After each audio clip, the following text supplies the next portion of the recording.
योग महोत्सव एवं धर्मयुद्ध 2014 की तैयारी हेतु युग पुरोधा स्वामी रामदेव जी महाराज कार्यकर्ताओं को दिशा निर्देश देने हेतु प्रांतीय स्तर पर बैठकें कर रहे हैं। इस क्रम में राष्ट्र नायक स्वामी रामदेव जी महाराज जब कल देश की राजधानी दिल्ली में कार्यकर्ताओं को संबोधित करने पहुंचे तो कार्यकर्ताओं ने ओम की ध्वनि के साथ उनका स्वागत किया। कार्यकर्ता सम्मेलन का विधिवत शुभारंभ दीप प्रज्वलन से शुरू हुआ। इसके उपरांत कार्यकर्ताओं ने स्वामी जी से आशीर्वाद प्राप्त किया तथा पगड़ी पहनाकर स्वामी जी के प्रति अपना सम्मान प्रकट किया। दिल्ली के इस कार्यकर्ता सम्मेलन में मुस्लिम भाई भी बड़ी संख्या में शामिल हुए तथा उन्होंने स्वामी जी को गुलदस्ता भेंट करते हुए स्वामी जी का सम्मान किया एवं अपने विचार व्यक्त करते हुए राष्ट्र निर्माण के इस कार्य में सहयोग देने की बात कही। मंच पर उपस्थित आदरणीय श्री बाबा रामदेव जी, मेरे साथी गण, अन्य कार्यकर्ता बंधु और मेरे समक्ष उपस्थित सभी कार्यकर्ता बंधु, आप सभी को मेरा नमस्कार। एक यहाँ नारा लग रहा है वंदे मातरम। हम उर्दू में वो नारा लगाएंगे, मेरे साथी मेरे साथ दोहराएंगे, आप भी दोहराएंगे। मादरे वतन हिंदुस्तान, मादरे वतन हिंदुस्तान, भारत माता की। मैं आतिफ रशीद, दिल्ली का एक सामान्य नागरिक हूं। मेरे ये सभी सहयोगी बाबा जी से मिलने के बड़े इच्छुक थे। मैं बताना चाहूँगा, जब आज से कई साल पहले वृंदा कारत ने बाबा रामदेव जी के ऊपर आरोप लगाया था, तो ये लोग यहाँ खड़े हैं बाबा, कम्युनिस्ट मुख्यालय पर सबसे पहले धरना प्रदर्शन करने वाले हम ही लोग थे। मैं आज आप लोगों के सामने बड़े खुले विचार से, बड़े खुले मन से ये बात कह रहा हूं कि योग शरीर को स्वस्थ करने के लिए है। योग बहुत लोग पूरे विश्व भर में कराते हैं। बाबा रामदेव जी एक ऐसी शख्सियत हैं जो योग के साथ साथ आत्मा को भी साफ सुथरी करने की शिक्षा दे रहे हैं। बाबा रामदेव जैसे संत, महाराज, महागुरु यदि इस देश में जब तक रहेंगे तो मैं आप लोगों के साथ सामने गर्व से, फख्र से ये बात कह सकता हूं कि इस भारत मां को कोई बिगाड़ नहीं सकता। हम आज ये आश्वासन देने आए हैं यहां पर कि बाबा रामदेव जी सन 2014 में जिस धर्म युद्ध की तैयारी कर रहे हैं, देश का अल्पसंख्यक, देश का मुसलमान बाबा रामदेव जी के साथ कंधे से कंधा मिलाकर खड़ा होगा और आने वाले दिनों में हम ये स्पष्ट करेंगे कि बाबा रामदेव की ही नीतियां इस देश के हिंदू मुस्लिम इत्तेहाद, हिंदू मुस्लिम गंगा जमुनी तहजीब के अलंबरदार बाबा रामदेव जी की बात को हम लोग पूरे विश्व में फैला कर रहेंगे। धन्यवाद। जय हिंद, जय भारत, भारत माता की। मैं एक निवेदन करने भी आया हूं बाबा जी से यहाँ पर कि हिंदुस्तान भर के मुसलमानों का एक सबसे बड़ा संस्था है India Islamic cultural centre, Lodhi road पर है। वहाँ पर बाबा जी का एक कार्यक्रम पहले भी हो चुका है।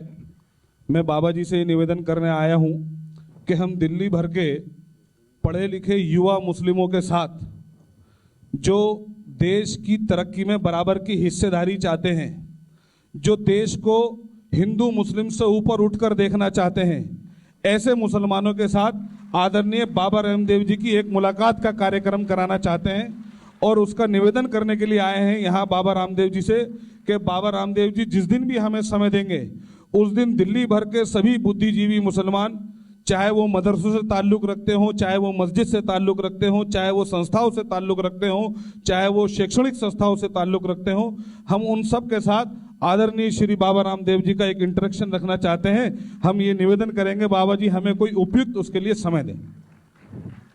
हमारे सभी भाइयों का पूरे पतंजलि परिवार की ओर से बहुत बहुत अभिनंदन है, पूरे भारत स्वाभिमान संगठन की ओर से। भारत स्वाभिमान का मतलब कोई एक मजहब का, एक पंथ विशेष का संगठन तो है नहीं। जिसके दिल में भारत के प्रति अपनत्व है, प्रेम है, अपने देश के लिए जज्बा है, जोश है, जुनून है, वो सभी भारत स्वाभिमान के हैं।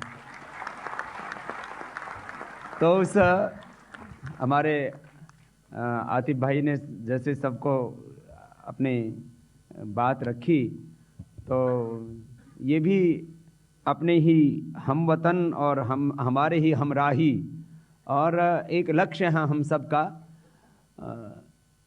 मैं इस चीज़ को बार बार अपने प्रबोधनों में कहता रहता हूँ कि भाई हिंदुस्तान में हमको मिलजुल के रहना है, और अब तो पूरी दुनिया एक परिवार की तरह हो चुकी है। दूरियां सारी खत्म कर दी, कुछ बीच में जो अज्ञान था वो मिटा और विज्ञान ने सबको करीब खड़ा कर दिया। तो अज्ञान मिटने से और विज्ञान के कारण से आज जब पूरी दुनिया एक परिवार के रूप में खड़ी हो चुकी है, तो सारी नफरत की दीवारें अब तो टूटनी ही चाहिए। और जहाँ तक प्रश्न जो है वो हमारी संस्कृति, सभ्यता और अपने पुरानी विरासत का है, तो मैं हिंदुस्तान के मुसलमानों के बारे में तो हमेशा एक बात कहा करता हूँ। और मुझे अब मुस्लिमों के बहुत से संगठनों ने कई बार अलग अलग जगह आमंत्रित किया और मैं वहाँ गया। हमारे यहाँ पर जो है शिया, सुन्नी और सुन्नियों में भी अब एक बरेलवी हमारे मुसलमान और एक जो है देवबंदी मुसलमानों में बहावी अलग अलग तरह के कुछ समूह बने हुए। जैसे हमारे हिंदुओं के अंदर अलग अलग तरह के समूह हैं, तो वहाँ पर भी अलग अलग तरह के समूह हैं। लेकिन मैं सबके संदर्भ में एक बात कहता हूँ कि चाहे आज उनको शिया कहते हों, सुन्नी कहते हों, सुन्नियों में भी अलग अलग शाखाएँ हों, शियाओं में भी अलग अलग शाखाएँ हों, माना कि आपस में कुछ बातों को लेकर के जो है भिन्न भिन्न विचार भी हों, लेकिन उन सब के बीच में एक बात मैंने हमेशा कही है कि हमारे मजहब अलग हो सकते हैं। कम से कम हिंदुस्तान में बसने वाले सभी 125 करोड़ लोगों के बारे में हमारे आज मजहब अलग हो सकते हैं, लेकिन हमारे पूर्वज तो कतई अलग हो ही नहीं सकते। ये एक वाक्य सबको एक सूत्र में बांधने वाला है और अपनी मूल पहचान कराने वाला है कि हमारे मजहब अलग हो सकते हैं, पूर्वज अलग नहीं हो सकते, हमारा खून अलग नहीं हो सकता। अपने पीछे 5, 10, 20, 25 पीढ़ियों पीछे जाएंगे तो सबका खून और खानदान एक ही पाएंगे। यहाँ से हम जुड़ते हैं और एक दूसरे के बीच की जो दूरियां हैं, वो दीवारें हैं, वो ढह जाती हैं। महाराष्ट्र प्रांत में कार्यकर्ता सम्मेलन के दौरान दादा माने ने योग सेवा से राष्ट्र सेवा के इस महान कार्य को जन जन तक पहुंचाने के लिए जो वाहन कार्यकर्ताओं को भेंट किए थे, उसी क्रम में कल दिल्ली सम्मेलन में योग पीठ के पुराने सहयोगी कर्नल गाबा ने इस महान कार्य में सहयोग करने हेतु 19 वाहन दान किए। गाबा साहब को भी बहुत बहुत अभिनंदन है और सभी 19 जिलों को 19 मोटरसाइकिल और 8-9 समितियों को कार्यालय आदरणीय गाबा साहब ने अपने जो इनके सैनिकों पे, उनके साथ में बहुत बड़े योद्धाओं की फौज है, उनके साथ मिलकर के उपलब्ध कराया। इस अवसर पर प्रसिद्ध विचारक, राजनीतिज्ञ डॉक्टर सुब्रमण्यम स्वामी जी तथा डॉक्टर हर्षवर्धन जी ने भी अपने विचार व्यक्त किए। आज मैंने सुब्रमण्यम स्वामी जी को सुबह सुबह फोन किया। ये भी वैसे आज ऊपर से ये भी भगवा भगवा आधे तो सन्यासी होके आए, और हमने कहा इस बार सुब्रमण्यम स्वामी जी को चुनाव लड़ा करके संसद में भेजने की जिम्मेदारी भी भारत स्वाभिमान की। हमारे आदरणीय श्री सुब्रमण्यम स्वामी जी यहाँ पर हैं। मैंने इनसे सुबह बोला कि भाई आओ, आप एक बार सब कार्यकर्ताओं से बहुत दिन हो गए थे मिले हुए भी। एक बार सुब्रमण्यम स्वामी जी का सभी कार्यकर्ताओं की ओर से बहुत बहुत अभिनंदन है। वो भी कार्यकर्ताओं का मार्गदर्शन करने के लिए उनको भी मैं आमंत्रित करता हूं।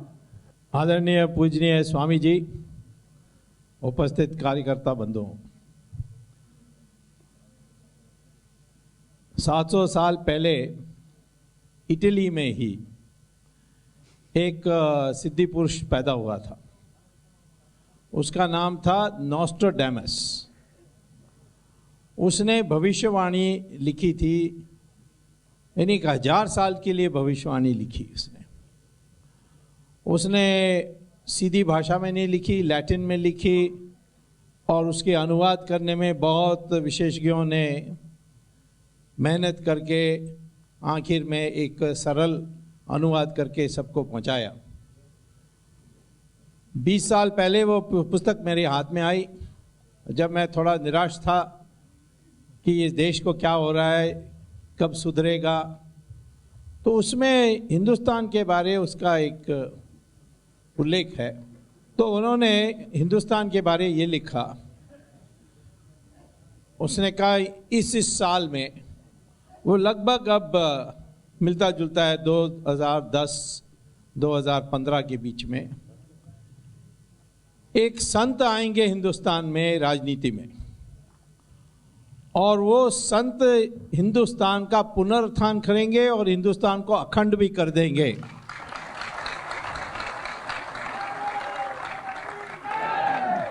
तो मुझे 20 साल पहले तो कुछ समझ में नहीं आई कौन सा ऐसा संत है। संत लोग तो आश्रम में ही बैठे रहते हैं, कहाँ बाहर आएंगे। फिर एक 7-8 साल पहले मैंने रामदेव जी स्वामी जी को देखा। मैंने कहा यही नॉस्ट्राडामस ने मुझे कहा है।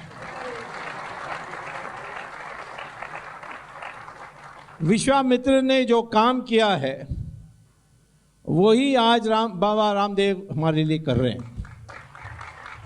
तो मैं आज ये कहता हूं कि हमारे इतिहास में देख लीजिए, शिवाजी हो, विजयनगरम के साम्राज्य हो, संत के बिना इस देश में पुनरुत्थान हो ही नहीं सकता।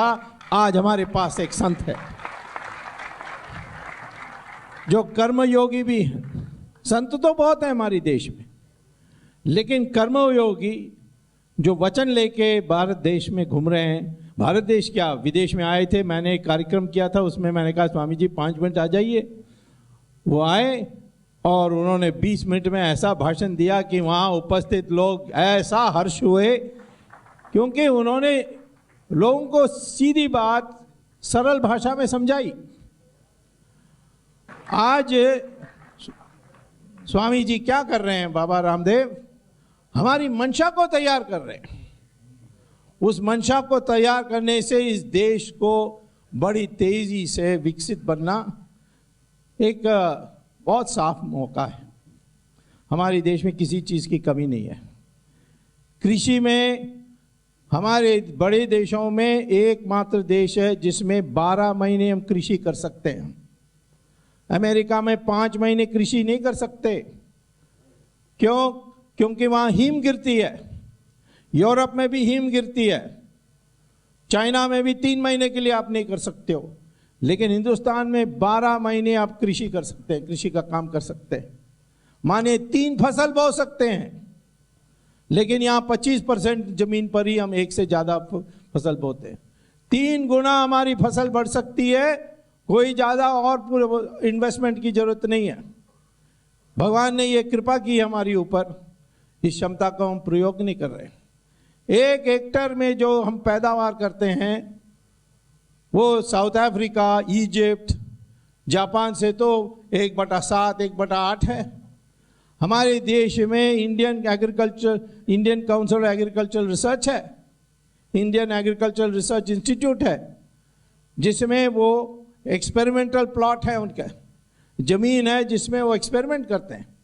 फर्टिलाइजर डाल के, पानी डाल के, पेस्टिसाइड डाल के, मैन्योर डाल के, गोबर डाल के, और इस जो इनके पास जो जमीन है उसमें 8 गुना ज़्यादा पैदावार होती है। हमारे देश की अपनी जमीन पर अपने साइंटिस्ट एक सही व्यवस्था से आपको 8 गुना मिल सकती है।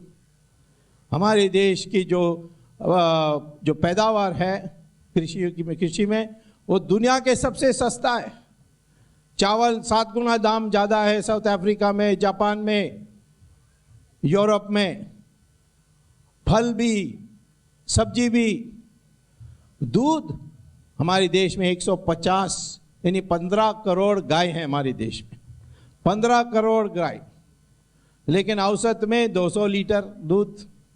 इजराइल में चले जाओ, ठीक से उसको खिला विला करके रखते हैं और एक गाय वहाँ औसत में 11,000 लीटर देती है। हमारे 15,000 गाय 15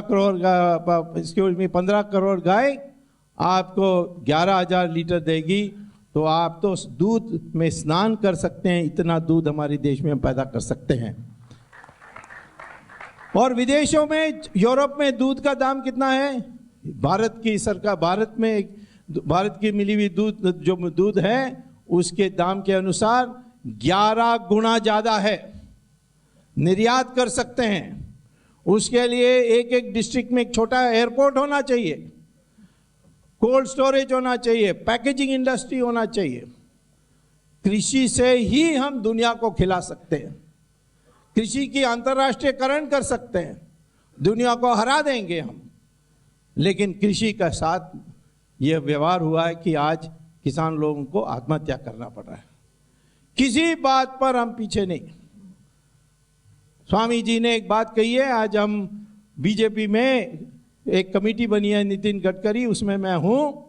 हम रास्ता ढूंढ रहे हैं जिससे विदेश में 120 लाख करोड़ रुपए जो नाजायज वहां जमा है उसको वापस कैसे लाया जाए।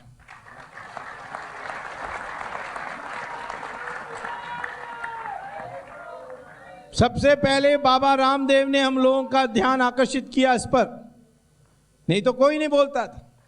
क्या कर सकते हैं? मैंने देश में जो सबसे प्रमुख हमारे अधिवक्ता लोग हैं उनसे मैंने बात की। फाली नारीमन है बंबई से, आजकल यहाँ दिल्ली में ही प्रैक्टिस करते हैं, बहुत मशहूर हैं।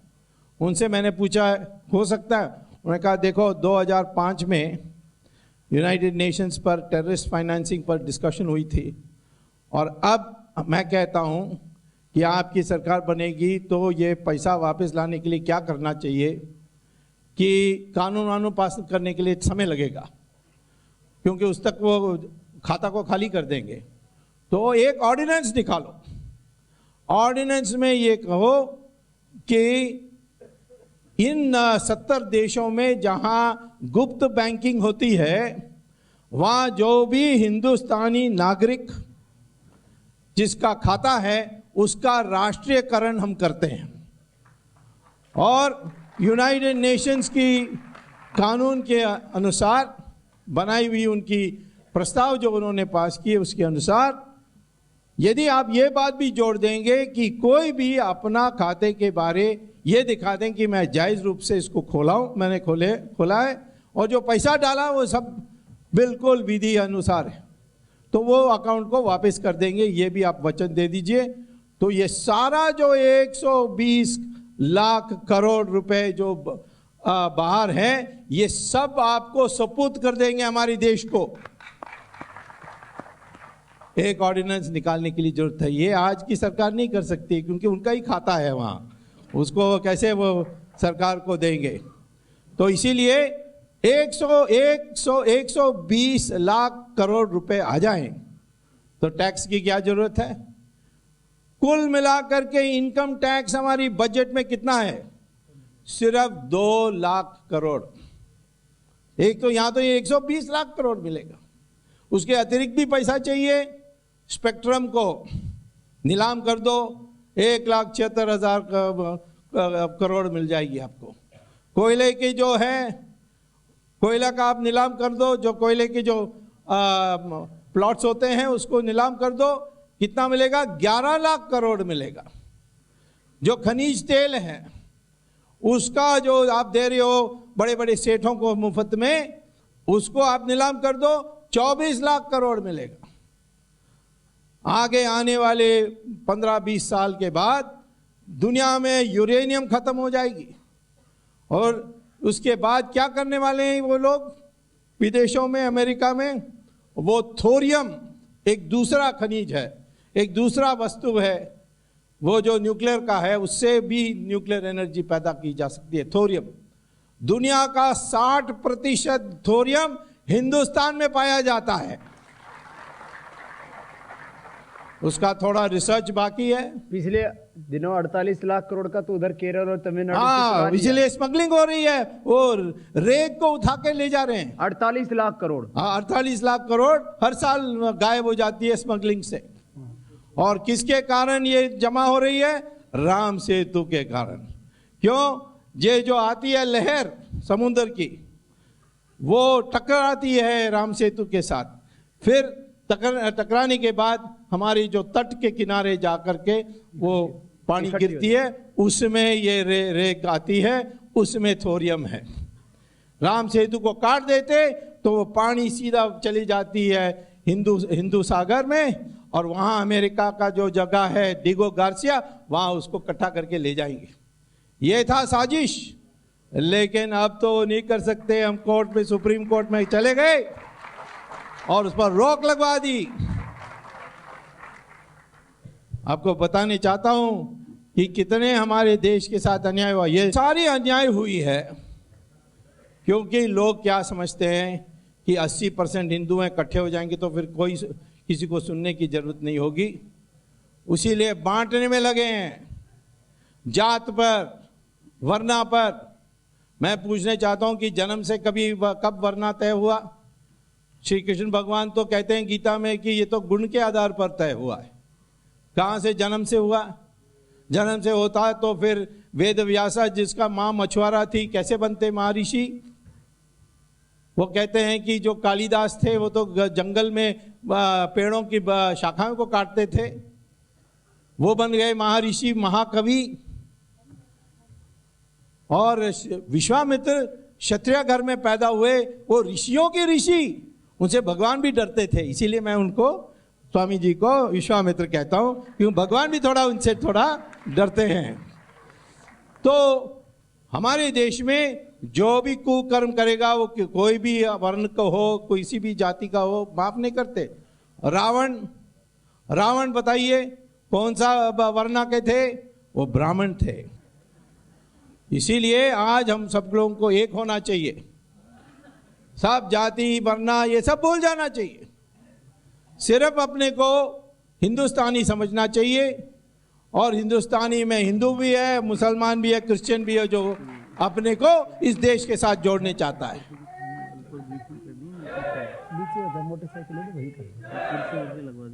मैं इसीलिए कहूँगा, इस इलेक्शन में एक एक पोलिंग बूथ में 100,000 वोट होते हैं।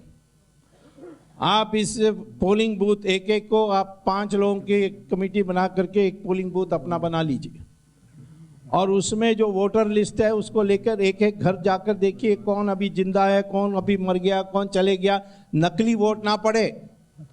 उस नकली वोट को जब वोटिंग करने की टाइम आएगी, हमारे लोग, पार्टी के लोग बैठे होंगे, उनको दे दीजिए कि भाई हमने जाकर छानबीन किया, इसमें ये आदमी मर गया, ये आदमी चले गया, ये सब विवरण दे दीजिए। हम उस वोटर को वोट डालने नहीं देंगे। तो इसीलिए आज हम वास्तव में महाभारत में हैं, और महाभारत होगी हरियाणा से ही होने वाली है। और आधुनिक विश्वामित्र के साथ हम इस देश की पुनरुत्थान करने के लिए अग्रसर हो, यही मेरी शुभकामनाएं हैं। धन्यवाद, नमस्कार।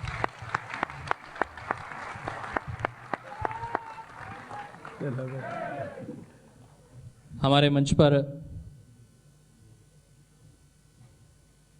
दो स्वामी हैं, और परम पूज्य स्वामी जी महाराज के पावन सानिध्य में जब आदरणीय डॉक्टर सुब्रमण्यम स्वामी जी बोलते हैं तो उनका वाक शैली का जो वैसे ही प्रभुत्व रहता है वो पूरे विश्व स्तर का तो है ही, परंतु राष्ट्र को एक बार हिला देता है, प्रत्येक कार्यकर्ता के मन में जोश पैदा कर देता है, उत्साह पैदा कर देता है।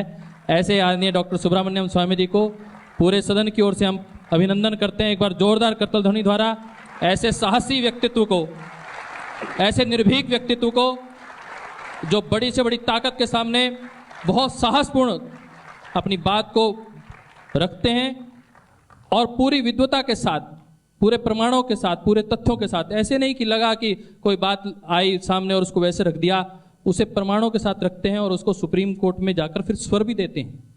चाहे वो राम सेतु का मुद्दा हो, चाहे वो 2G का मुद्दा हो, चाहे भ्रष्टाचार काले धन का मुद्दा हो, उसकी लड़ाई जहां बाहर लड़ना अच्छे से जानते हैं, उतनी ही अच्छे से वो लड़ाई सुप्रीम कोर्ट के अंदर भी लड़ना जानते हैं। वो ऐसे व्यक्तित्व यदि संसद में पहुंचते हैं, पूज्य स्वामी जी महाराज के मुद्दों को लेकर, काले धन की अभी उन्होंने बात रखी कि पूज्य स्वामी जी महाराज के काले धन के मुद्दे पर भाजपा गंभीरता से विचार कर रही है, तो इस बात का भी हम हृदय से उनका आभार ज्ञापित करते हैं, क्योंकि यह इसी मुद्दे पर ही भारत स्वाभिमान ने अपना पूर्ण समर्थन दिया है। पूज्य स्वामी जी महाराज ने आदरणीय मोदी जी को आशीर्वाद दिया है।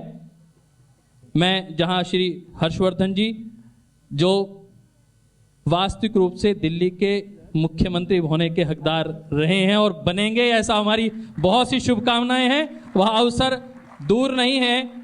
हो गई कई बार भूल चूक, मेरे को लगता है दिल्ली वाले उसको महसूस बहुत हृदय से कर रहे हैं और वो भी अपनी बात रखेंगे। उससे पहले हमारे बीच में भाई स्वर्ण सलारिया जी हैं, पंजाब के मंत्री, वह आकर महाराज जी से आशीर्वाद लेंगे।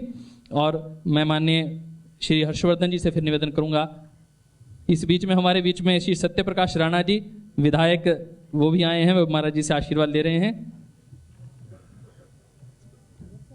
बिजवासन से भाई विभव उपाध्याय जी, वो भी आकर महाराज जी से आशीर्वाद ले रहे हैं।